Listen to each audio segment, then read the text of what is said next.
안녕하십니까. 2020년 5월 18일 광주 민중항쟁 40년 되는 날 인사드립니다. 김용민입니다. 우리 5월 광주 영령께 인사를 다시 한번 드립니다. 5월 광주가 있어서 대한민국 민주주의가 있었습니다. 그렇죠. 5월 광주에 피가 있었기에 누군가의 희생이 있었기 때문에 오늘 우리가 이런 민주주의를 누릴 수가 있습니다. 진심으로 감사하고 또한 이 5월 광주의 가치와 이상을 영원히 잊지 않겠습니다. 또한 실현하기 위해서 애쓰겠습니다.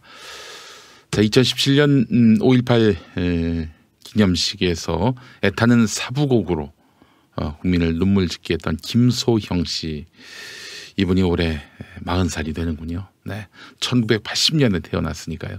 네. 한겨레 사설 내용도 이렇습니다. 지난 40년의 한국 현대사는 오롯이 5.18 민주화 운동 위에 세워졌다. 우리 사회의 소중한 민주적 가치들이 40년 전 광주 시민의 항거와 희생에 뿌리 내리고 있다. 2016년 촛불이 한 명의 희생도 없이 헌법 절차에 따라 타락한 최고 권력자를 끌어낼 수 있었던 것부터가 5.18의 거룩한 희생과 깊이 닿아 있다. 그렇습니다. 당시 기억나시겠습니다마는 군부가 이 계엄령을 선포해서 촛불 시민들을 무력으로 다스리려고 하지 않았습니까? 그러나 결국 그들의 기도는 미수에 그치고 말았습니다. 왜 그랬겠어요?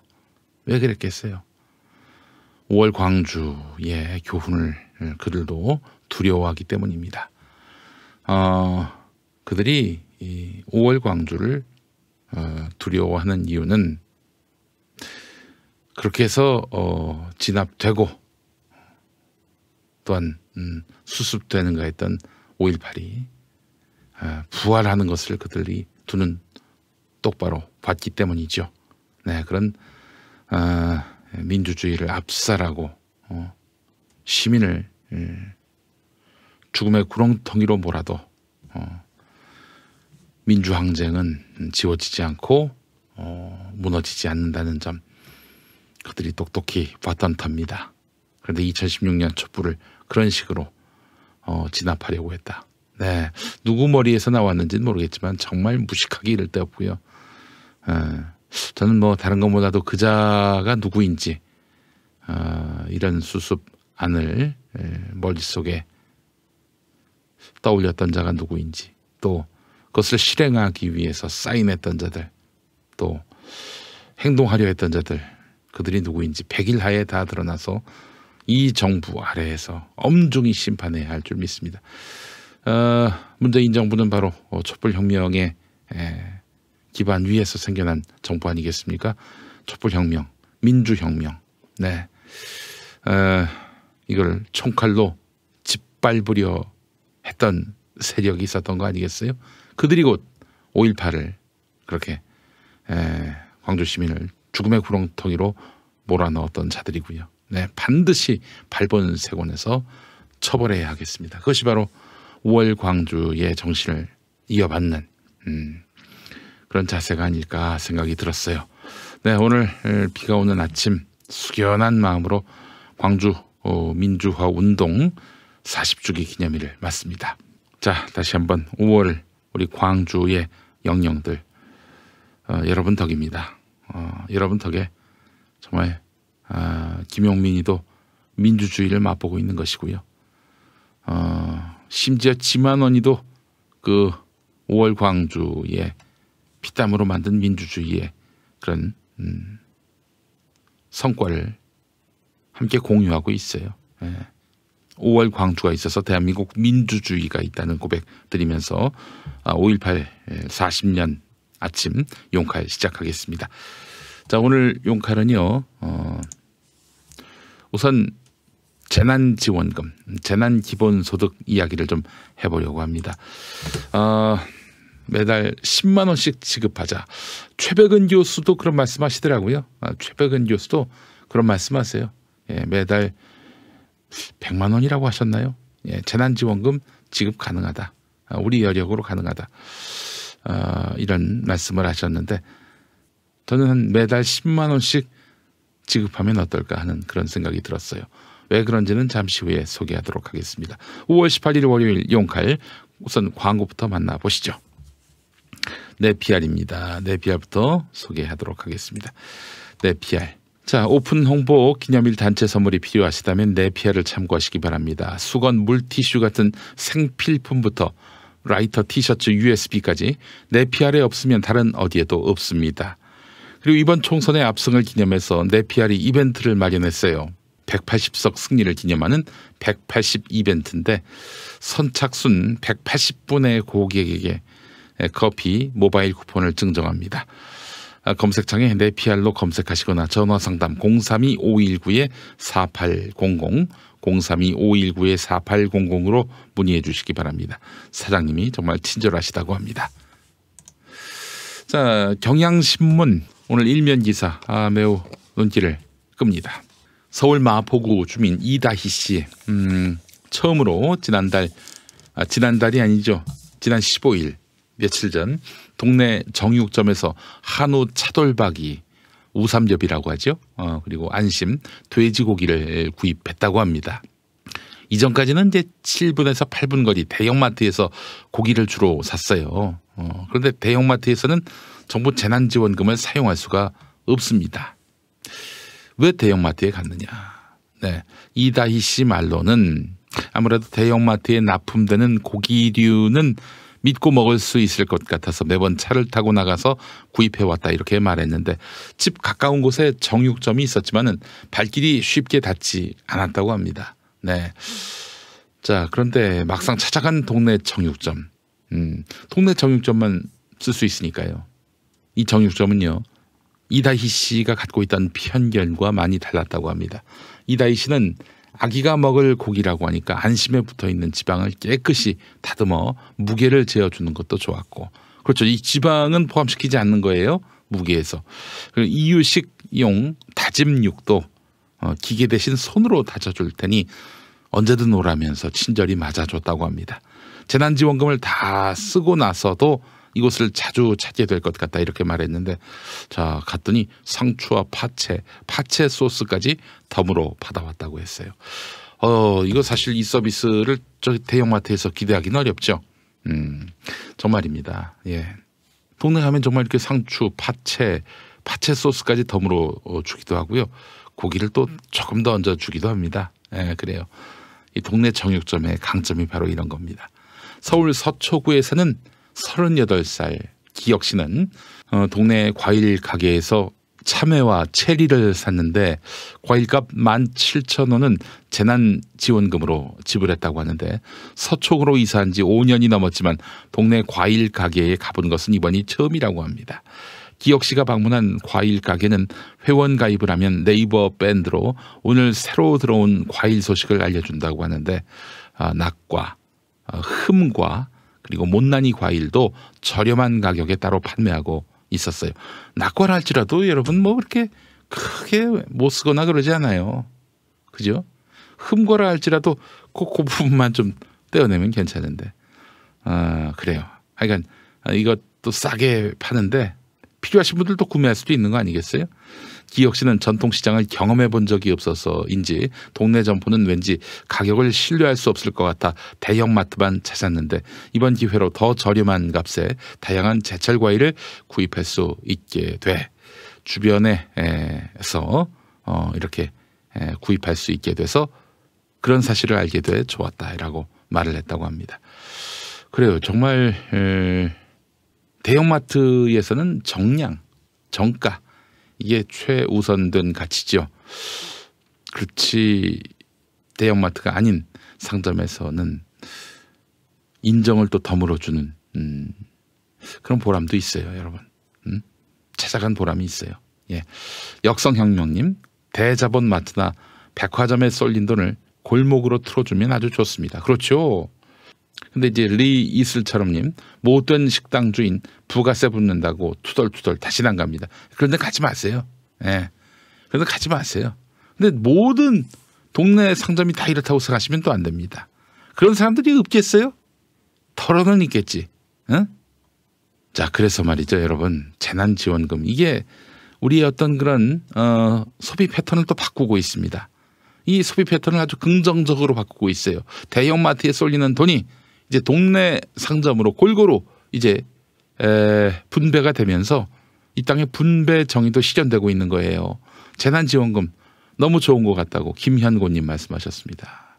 네, 마트고기 그렇게 우수하진 않던데 KSJ78님 거기 가지 마세요. 그렇죠. 솔직히 이 소비자에게 좋은 품질의 제품을 내놓지 못한다면 좋은 품질의 제품을 내놓지 못한다면은 도태돼야죠. 그게 자본주의 아닙니까? 은하세일러님 조금 비싸더라도 대형마트 말고 자그마한 슈퍼 가서 물건 삽시다. 그래요. 그러니까 좋은 상점이 있으면 거기 가서 많이 소비해가지고 그 상점이 부자가 되게 하는 거예요. 그러면은 저기처럼 장사해야겠네. 이러면서 또 다른 골목 상점들이 또 본받으려 하지 않겠습니까? 이게 지금 문제는 뭐냐면은 좋은 상점이든 나쁜 상점이든 골목 상권에 손님들이 없었어요. 그동안. 없었어요. 근데 이제 골목 상권만 된다고 그러니까 골목 상권 가봤더니 좋은 상점도 있고 나쁜 상점도 있습니다. 나쁜 상점 퇴출시키고 좋은 상점 네 영업 잘 되게 해가지고 그런 상점만 남게 하는 거예요. 그렇게 해서 대형마트도 잘 살고 골목 상권도 잘 살고 이렇게 해야 한다는 겁니다. 예? 동네 가게 애용하는 거 여러분 이게 바로 우리가 공동체 사회로 나가는 길입니다. 우리 은하세일러님 말씀하셨어요. 재난지원금도 좋지만 이참에 아예 상시 기본소득 제도를 실행하는 것도 고려해야 합니다. 좋은 말씀하셨습니다. 사실 제가 하고자 하는 말이 그거예요. 네. 상시 기본소득 제도. 네. 레드에어님, 저는 동네 싱싱마트 이용합니다. 조금씩 사고 배달도 바로 해주고. 아유 그렇습니다. 어디 고양이 사료도 파나요? 우리 레드에어님 그 집에 고양이 2마리 정말 완전 뚱냥이더라고요. 저를 보는 것 같았습니다. 그래요. 제가 한번 침대에 널브러져 누워 있는데 제 아내가 뚱냥이라고 왕뚱냥이라고 막 뭐라고 이야기를 하더군요. 네. HL님 솔직히 마트는 쾌적해서 청결하게 느껴지고 1:1 사장님 대면이 없어서 편하고 안 사고 나와도 미안하지 않고 대형마트가 그렇다는 거 아닙니까? 쾌적하고 청결한 게 사실은 상점의 경쟁력이죠. 이런 거 좀 공공이 또 지원해 줄 필요가 있어요. 그래서 재래시장 과거에는 막 그냥 천막도 없고 주차도 어렵고 꾀죄죄하고 좀 먼지도 쌓이고 파리도 날리고 그랬는데 요즘 여러분 전통시장 가보세요. 아주 깔끔합니다. 이런 말 할 수가 없어요. 주차비까지 지원해주고 말이죠. 가짓수도 많고 전통시장의 또 매력이 넘쳐나거든요. 이런 데 좀 많이 가세요. 네? 자, 우리 은하세일러님 용디같이 마른 사람을 어떻게 뚱냥이라고 부를 수 있느냐. 그래요. 기분 좋습니다. 기분 좋아요. 예. 또리 엄마님 동네 전통시장이 없어요. 그 신도시신가 보네. 예, 그래요. 우리 열정님 어제 저희 가족도 재난지원금으로 간만에 외식했습니다. 괜히 기분이 좋아지더라고요. 저도 이 기사 봤는데 경향이 상식적인 기사를 냈더군요. 라고 하셨습니다. 그래요. 이재명 경기도지사가 페이스북을 올렸어요. 5월 14일에. 경기도가 가장 먼저 재난기본소득을 도입했잖아요. 여러분 재난기본소득하고 재난지원금하고 다르지 않아요. 지금 이 위기에 코로나19로 인한 위기 시점에 모든 국민에게 모든 도민에게 재난을 맞아서 소비 좀 하시라고 돈을 나눠드리는 것, 현금을 나눠드리는 것 같지요. 다만 이제 경기도의 재난기본소득은 소득이에요. 말 그대로 경기도민들께서 세금을 내셔가지고 그 세금을 내셨기 때문에 소득을 얻게 되신 거다.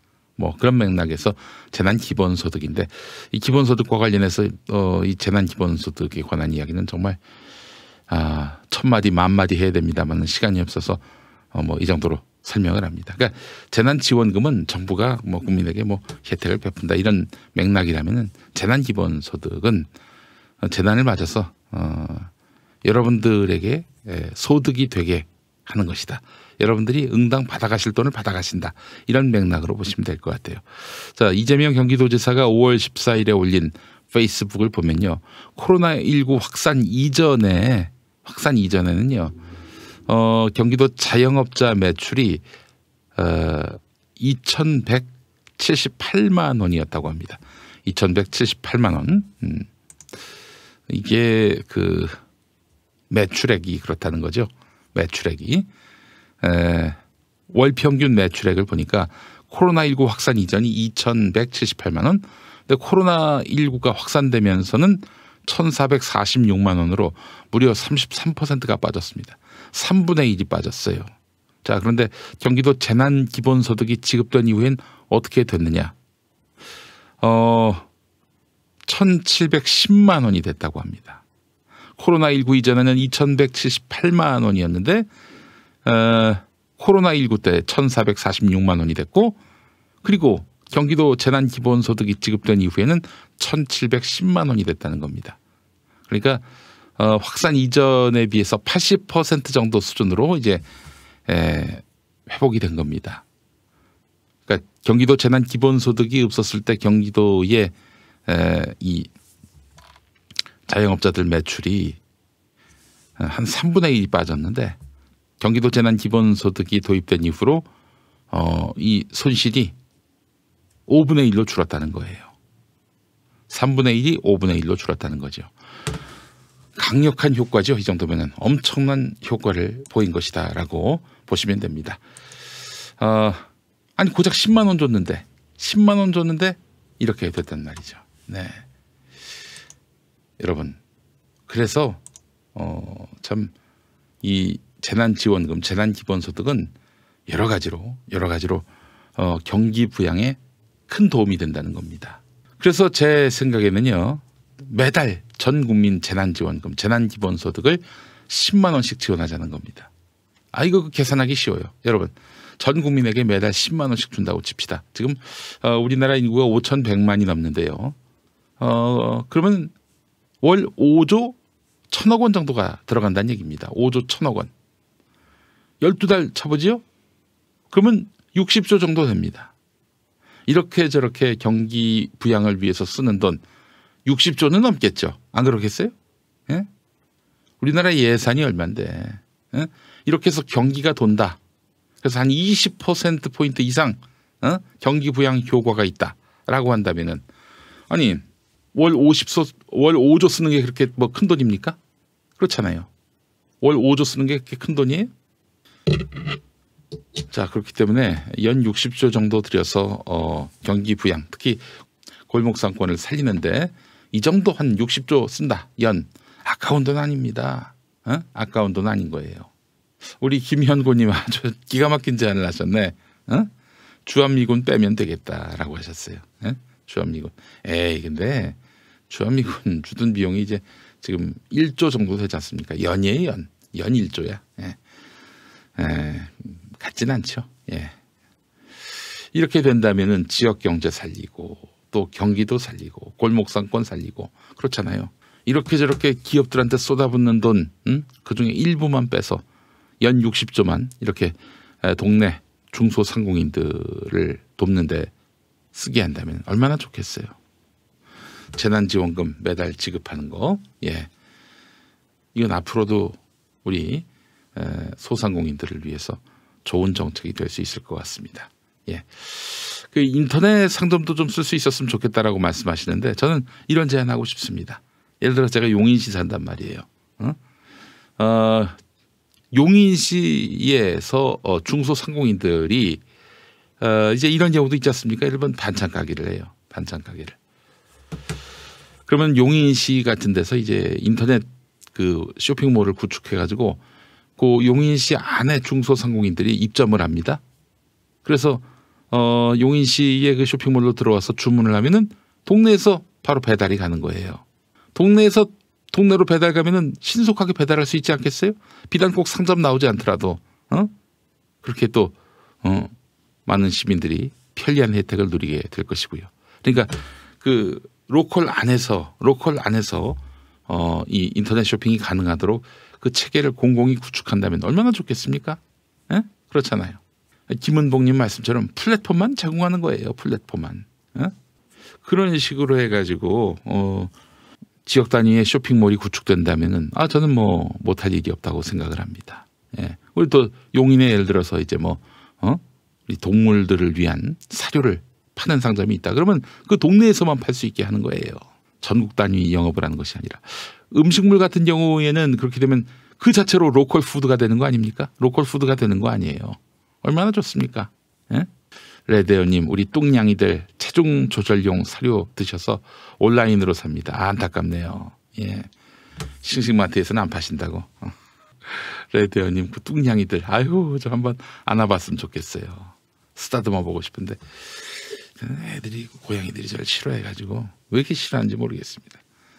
재난기금은 국민을 살리고 나라를 살리고 우리 기업을 살리는 귀한 돈입니다. 예. 60조? 거기다 쓰는 거 전혀 아깝지 않을 것 같은데 여러분 생각은 어떠십니까? 예. 아이, 고양이들이 왜 날 싫어할까? 예. 기뻐하는데 또 나도 푹신한데. 예. 그러면 참 김용민닷컴이 안 좋네. 이렇게 얘기하면 그럼 할 수 없지 뭐. 김용민닷컴이 용인 김용민닷컴, 뭐 수원 김용민닷컴 이거 만들어 가지고 분점을 내야 되겠네. 고양이들은 자기들이 필요로 할 때만 터치를 허용한다고요? 아이, 비싼 것들. 비싸네, 비싸. 자, 다음 소식은 이 얘기를 안 할 수가 없을 것 같아요. 이게 참 짚고 넘어가야 될 사안이라서 한번 이야기를 해보려고 하는데, 물론 이제 윤미향 더불어시민당 당선자에 대한 공세는 결국 이제 위안부 피해자 그분들의 인권을 위한, 또 일본의 과거사에 대한 책임을 묻기 위한 운동단체에 타격을 가하기 위한 의도가 익혀집니다. 이거 보니까 저쪽에서 먼저 문제 제기를 했다고 하네요. 이른바 동파리에 사시는 분들이 문제 제기를 한 것이라고 하더군요. 예. 그러니까 공지영 씨가 막 윤미향 당선자를 막 비난하고 나섰어요. 그래서 왜 그런가 봤더니 이 친구들이 부채질한 거예요. 보니까. 자, 근데 이제 뭐 사실 이 사안에 대해서는 참 석연치 않은 부분이 있어서 짚고 넘어가야 할 것 같아가지고 이야기는 해야 할 것 같은데요. 예.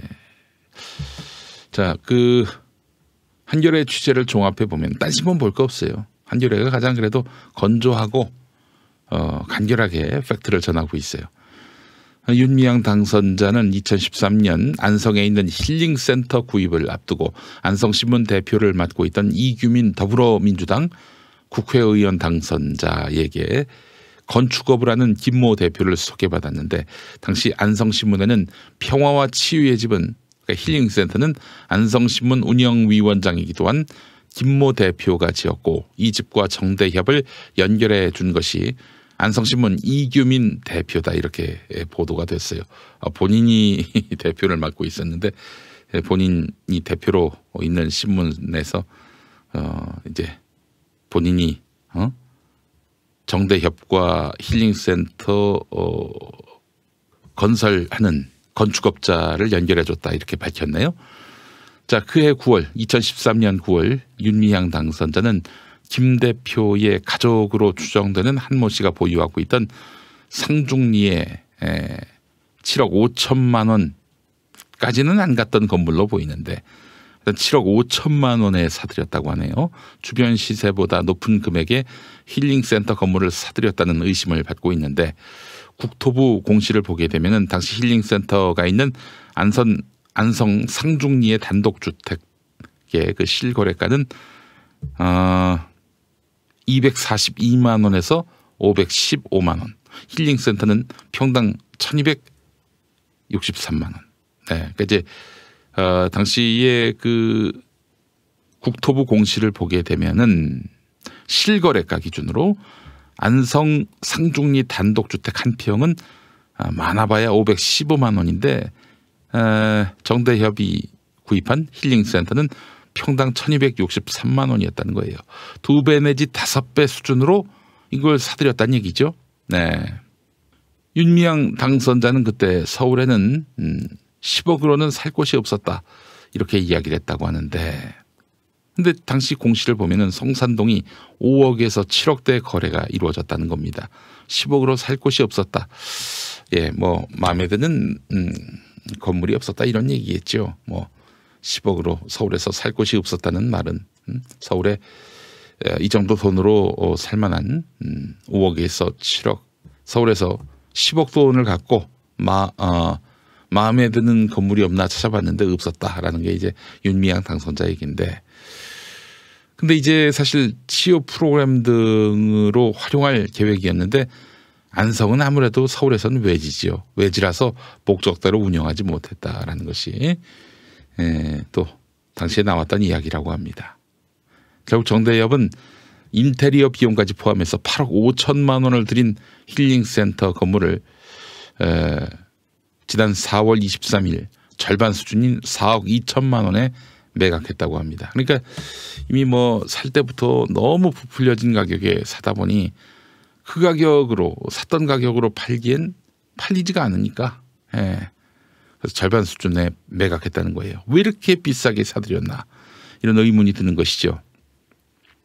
사회복지공동모금회 관계자는 정대협과 매도 가격을 상의한 적은 없다. 기부 사업은 내부 규정상 기부받은 단체한테서 건물 매각 금액만 받고 종료하게 돼 있다라고 이야기하고 있는데, 뭐 결국엔 또 이용자가 없어가지고 제대로 활용하지도 못했다 이런 이야기가 나오지 않습니까? 예. 레드에어님 말씀 잘했다고는 할 수 없지만 저게 곧 부정한 거라고 말할 수는 없지요. 예, 저도 그렇게 생각을 합니다. 뭐 사안을 놓고 보자면은 저도 시민단체 이사장이긴 하지만은 시민단체가 모두 완결성이 있는 또 무한 책임 있는 공공기관이 아니기 때문에 일을 하다 보면은 현안 대응을 하다 보면은 때로는 좀 오판을 할 수도 있고요. 예, 패착수를 둘 수도 있고 그렇습니다. 이 비정부 기구니까요.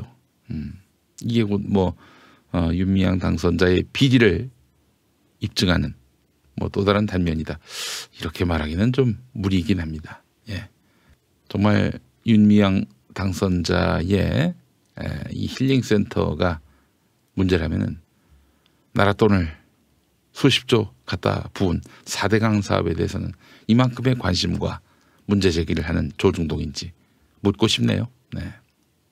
프레드님 무조건 선이라고 말하기보다는 구체적으로 설명해 줬으면 좋겠어요 라고 말씀하셨습니다. 참 그렇죠. 김대윤님 무리이긴 한데 조사를 한번 해봐야 합니다. 솔직히 촉이 안 좋습니다. 이런 말씀하셨네요. 네. 우리 페이느베님 그래도 못한 건 못했다고 얘기해야 합니다. 저는 나눔의 집 후원자입니다. 저도 예전에 그 나눔의 집에 500만 원 기부했던 이력이 있는 사람입니다. 예.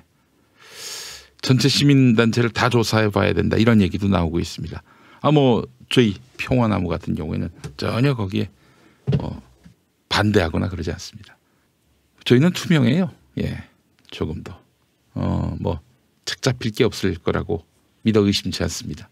시민단체도 그렇죠. 공공단체보다도 훨씬 더 높은 도덕성을 가져야 함에도 감시의 그 어떤 강도는 매우 약해요.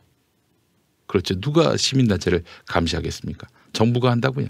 쉽지는 않습니다. 물론 이제 공공기관 특히 지자체가 뭐 비영리 단체를 승인하고 또 기획재정부가 지정기부금 단체로 지정을 해서 그 후원금에 대해서 세액 공제 처리를 해주잖아요.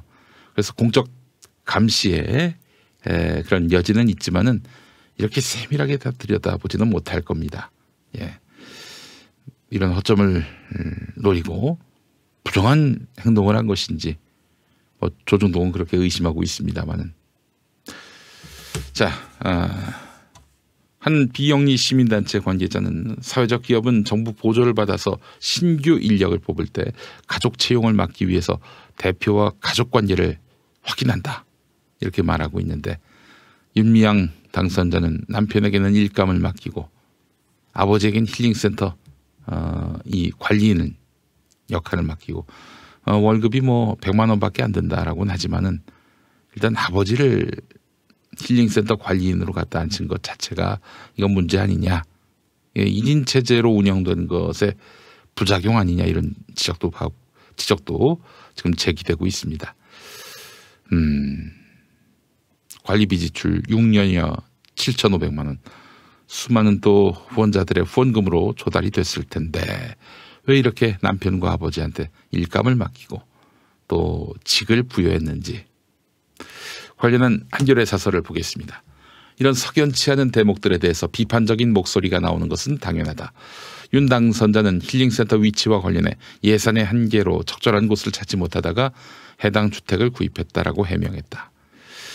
저도 그렇게 생각을 해요. 서울에서 10억 갖고 이 힐링센터 쓸만한 곳이 없다, 이렇게 얘기를 했는데, 힐링센터가 무슨 부동산만 있으면 들어갈 수 있는 곳도 아니고요.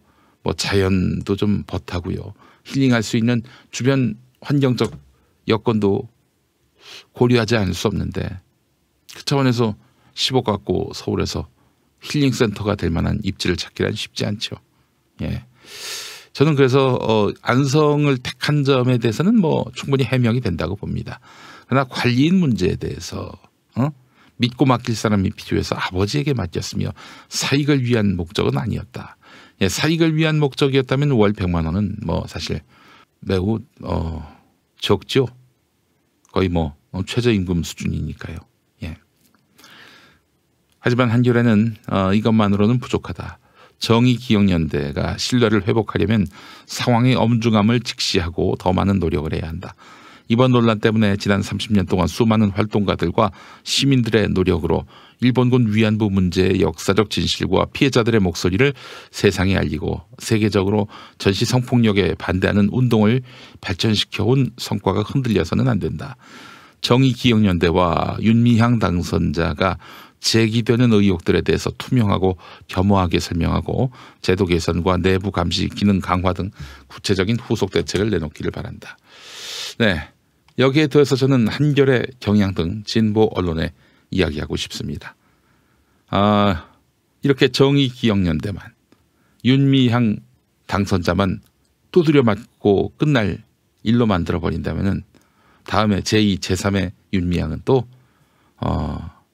등판될 것입니다. 패대기를 당할 거예요. 그럼 어떻게 하느냐? 그때는 이제 지금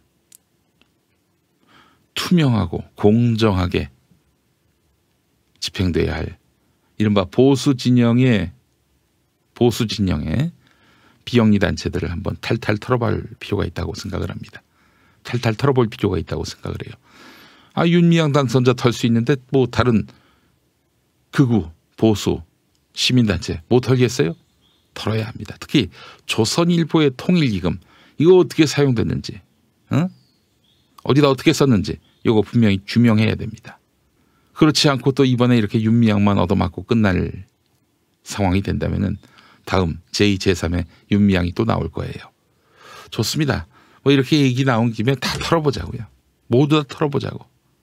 한 놈도 빼놓지 않고 다 털어보는 거야. 그래야 모두가 투명해질 수가 있습니다. 그냥 한 대상, 공격하기 좋고 비판하기 좋은 대상 하나만 털고 넘어가면은 뭐예요 이게 도대체. 특히 그 지난 정부 때 세월호 가족 모독하고 온갖 폐륜적 행각을 일삼은 이런 단체들, 이 단체들은 지원금을 어디서 어떻게 받았는지 또 어디에 회계 처리를 했는지 이거 분명히 규명하자고요. 이야기 나온 김에 다 털어보자고요. 예.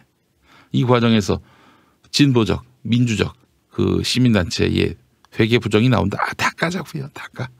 다 까서 바로 잡자고요. 예. 여기서 이렇게 또 윤미향만 털고 끝나면 안 된다. 이런 말씀을 드리면서 오늘 첫 번째 섹션을 마치겠습니다.